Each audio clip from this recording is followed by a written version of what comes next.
태풍 흰남노가 많은 비를 뿌리면서 전북에선 농작물 피해가 잇따랐습니다. 정읍과 김제, 남원 등에서 벼가 바람에 쓰러지거나 침수된 논 면적은 모두 247헥타르로 집계됐습니다. 전북도는 태풍 흰남노로 피해를 본 주민에게 지방세 감면 혜택을 제공하는 등 세제를 지원하기로 했습니다.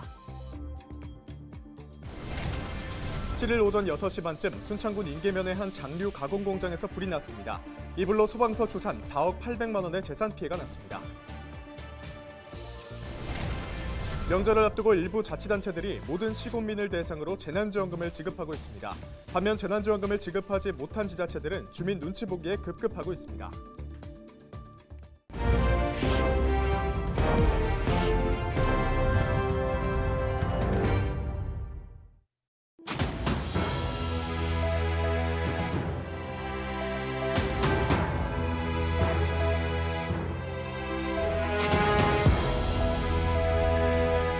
여러분 안녕하십니까? 헬로티비 전북뉴스입니다. 태풍 흰남노가 많은 비를 뿌리면서 전북에서는 농작물 피해가 잇따랐습니다. 정읍과 김제, 남원 등에서 벼가 바람에 쓰러지거나 침수된 논 면적은 모두 247헥타르로 집계됐습니다. 또 정읍과 남원, 고창, 부안 등에서 배와 사과의 낙과 피해 면적은 5.6헥타르에 이르는 것으로 나타났습니다. 이처럼 제11호 태풍 흰남노 여파로 전북 지역에서도 크고 작은 피해가 발생하면서 자치단체마다 복구 작업이 진행됐습니다. 전북 지역에서는 지난 5일부터 7일 현재까지 남원 125가구, 고창 78가구 등 곳곳에서 정전 신고가 접수돼 응급 복구 작업이 이루어졌습니다. 익산과 정읍, 전주, 임실에서는 강풍에 나무가 쓰러져 119 구급대원들이 제거 작업을 벌였습니다. 정읍시를 비롯해 전북 지역 벼 쓰러진 피해 면적이 200헥타르를 넘어서면서 자치단체들은 복구 작업에 나서고 있습니다. 실시간으로 읍면동 상황을 주시하면서 피해 발생 시 즉시 대응하기 위해서 비상근무에 임하고 있습니다. 태풍 피해 최소화를 위해 저를 비롯한 정읍시 공직자 모두는 세심하게 챙기겠다는 약속을 드리겠습니다. 권익현 부안군수가 태풍 피해 현장을 점검하고 신속한 피해 복구를 강조했습니다. 권 군수는 태풍 흰남노가 지나간 6일 새벽부터 개화면과 변산면, 격포항 등을 찾아 피해 상황을 살핀 뒤 추가 피해가 없도록 행정력을 모을 것을 주문했습니다. 부안 지역은 최대 100mm가 넘는 비가 내렸고 벼 쓰러진 피해 30헥타르, 가로등과 가로수가 쓰러지는 등 피해가 발생했습니다. 전북도는 제11호 태풍 흰남노로 피해를 본 주민에게 지방세 감면 혜택을 제공하는 등 세제 지원하기로 했습니다. 이에 따라 태풍으로 인해 파손된 건축물과 자동차 등을 대체하기 위해 새로 취득하는 경우 취득세가 면제되며 침수 등으로 사용할 수 없거나 사라진 차량은 자동차세가 면제됩니다. 이 밖에도 피해 상황을 고려해 세무조사를 받기 어려운 중소기업은 연기할 수 있고 수해를 본 체납자에 대한 재산 압류나 매각도 1년 범위에서 유예할 수 있도록 했습니다. 명절을 앞두고 전북 지역 일부 자치단체들이 모든 시군민을 대상으로 재난지원금을 지급하고 있습니다. 지급을 받을 수 있는 지역 주민들은 반기고 있는데요. 하지만 재난지원금을 지급하지 못한 지자체들은 주민 눈치 보기에 급급한 모습을 보이고 있습니다. 김남호 기자가 보도합니다. 임실군 직원들이 추석을 앞두고 홀로 사는 어르신들을 찾았습니다. 임실군은 거동이 불편한 어르신들에게 재난 기본소득 지원금을 직접 전달하고 있습니다. 임실군은 추석 명절 전까지 1인당 20만 원씩 재난 기본소득을 모든 군민에게 지급할 계획입니다. 위축된 지역 경제를 활성화시키고 국민 생활 안정을 위해 전 국민 재난 기본소득을 추석 전에 지급할 예정입니다. 이에 앞서 김제시는 지난 2일부터 선불카드 형태로 모든 시민들에게 1인당 100만 원의 재난지원금을 지급하고 있습니다. 또 순창구는 모든 국민에게 50만 원을 지원했으며 정읍시도 20만 원을 모든 시민들에게 지급했습니다. 추석 명절을 앞두고 지급된 재난지원금에 해당 지역 주민들은 반기는 분위기입니다. 당연히 되죠. 추석 전에 주면 아무래도 추석 상차림 할 때 저희 가게에 많이 도움이 되죠. 재난지원금을 지급하지 못한 전북 지역 일부 자치단체들은 추가 재난지원금 지급을 검토하고 있습니다. 하지만 앞으로 시군정 현안이나 개발 사업을 위한 예산 반영에 차질을 빚을 수 있어 쉽게 결정을 내리지 못하고 있습니다. 재난지원금을 지급하지 못한 전북 지역 시군의 입장은 갈수록 난처해지고 있습니다. 헬로티비 뉴스 김나옵니다. 7일 오전 6시 반쯤 순창군 인계면의 한 장류 가공 공장에서 불이 나 2시간 40여 분 만에 꺼졌습니다. 이 불로 공장 2,300여 제곱미터와 원자재 등이 불에 타 소방서 추산 4억 800만 원의 재산 피해가 났습니다. 경찰과 소방당국은 직원 등을 상대로 정확한 화재 원인을 조사하고 있습니다. 봄에서 가을 사이 영유아들에게 나타나는 질병이 있습니다. 주로 손과 발, 입 안쪽에 증상이 생기면서 이름 붙여진 수족구병입니다. 코로나19로 잠잠했었는데 3년 만에 다시 급증했다고 합니다. 권정숙 기자가 보도합니다. 올해 18개월이 된 서준이 부모는 한 주 전을 생각하면 아찔합니다.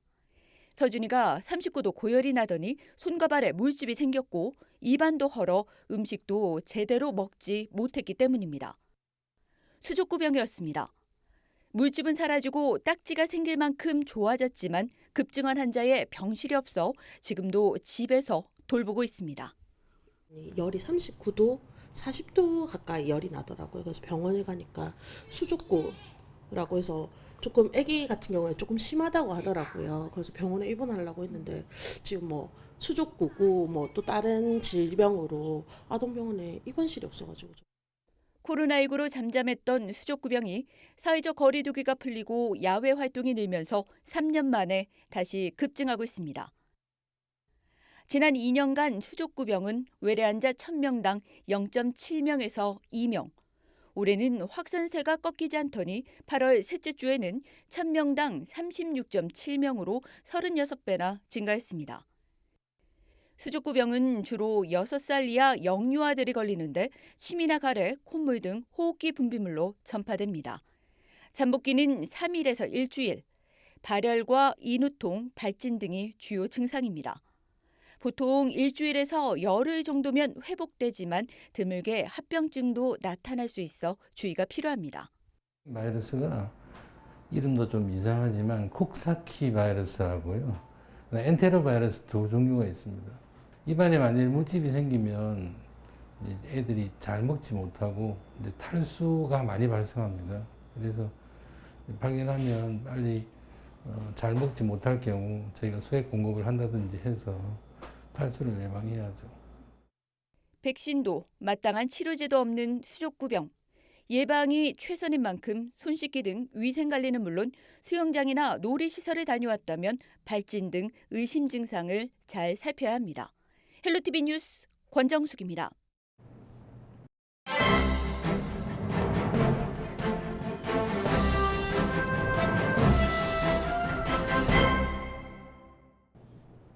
신문브리핑 전북 도민일보 기사입니다.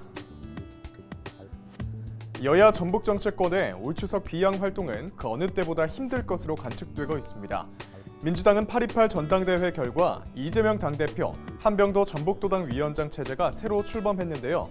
중앙과 전북 정치 지형이 급변하면서 정치적 관성에 익숙한 정치권 입장에서 당혹스러울 수밖에 없는 상황입니다.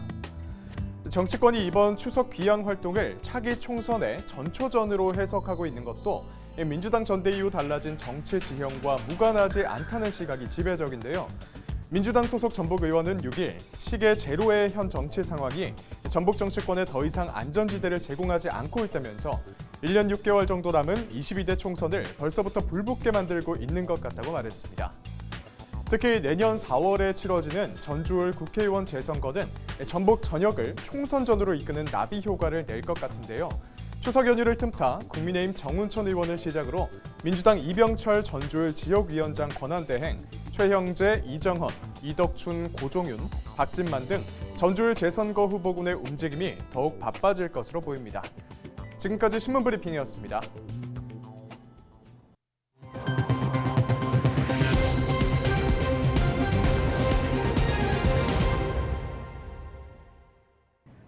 남원시 자원봉사센터가 추석 명절을 앞두고 어려운 이웃들에게 반찬을 만들어 전달했습니다.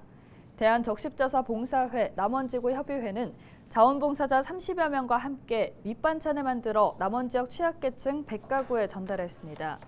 이번 나눔 행사에는 대한적십자사봉사회 남원지구협의회에서 추어탕 파우치 200개를 지원하고 한국전기안전공사 남원 순창지사에서 김 세트를 후원했습니다.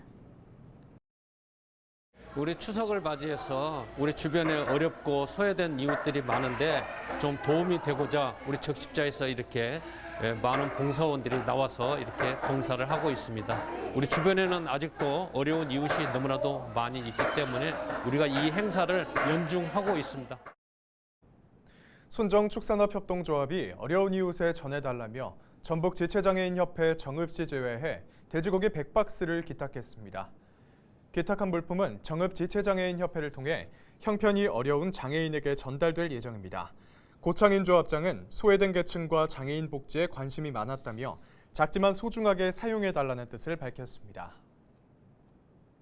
정읍시와 김제시 등 4개의 시군이 함께 운영하는 서남권 충무공원이 추석에도 정상 운영됩니다.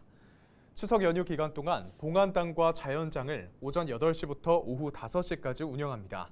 다만 재래시를 폐쇄하며 10일은 화장시설 운영을 중단합니다. 성묘객과 유족들은 방역수칙을 지켜야 하며 서남권 충무공원은 방역을 주기적으로 실시할 계획입니다. 이상으로 뉴스를 마칩니다. 저희는 언제나 지역민 여러분과 함께하겠습니다. 시청해주신 여러분 고맙습니다.